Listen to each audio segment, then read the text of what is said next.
and welcome to week 3 of the Autumn Halloween collaboration, #AutumnFest 2025. This is hosted by Lisa over at Crafting Diva. I'll link to all the other participants in the description box, so do pop over and take a look at everyone's projects. I've really been enjoying watching everyone's videos and they've given me a lot of new ideas. This week is Halloween and I'm making a mini album with some cute photos of my niece. I've printed the photos on sticker paper and cut them out so they're ready to pop on my base. I've also got a couple of toppers from last year's collaboration, which I'm going to mount on orange and purple cardstock. I've made mats for my photographs using the same cardstock, and around the edge of the orange I've used some carved pumpkin distress oxide. And around the purple I've used Villainous Potion, which I always accidentally call Villainous Poison. I've also cut some die cuts, so we've got the usual Halloween suspects with ghosts and witches and bats.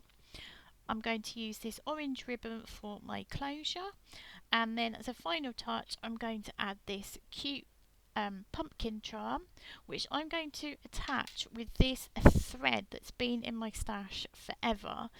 And you might remember this, it's from pin art. So back in the day, my parents definitely had a couple of these up on their wall, and this is that original thread. I've already cut my card base, so I'm going to speed up the process and I'll join you at the end when my project's finished.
that's my little album finished, and I'm really happy with how it turned out. I did add the charm off camera just because I spent a bit of time working out how best to attach it, but it's all secure now and sits nicely on this twine.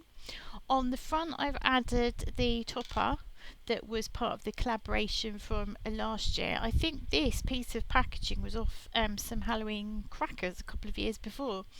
And on the back we've got the another topper that I made during last year's collaboration. Just pull the ribbon to open it, nice and simple. And then we have the pictures inside. This one is from 2019, so my niece was born at the beginning of September. Obviously this is towards the end of October, so she's only a few weeks old here. I made the outfit for her, so I stitched her a skirt and added some pom-pom trim in orange, and then I cross-stitched onto the vest Trick or Treat.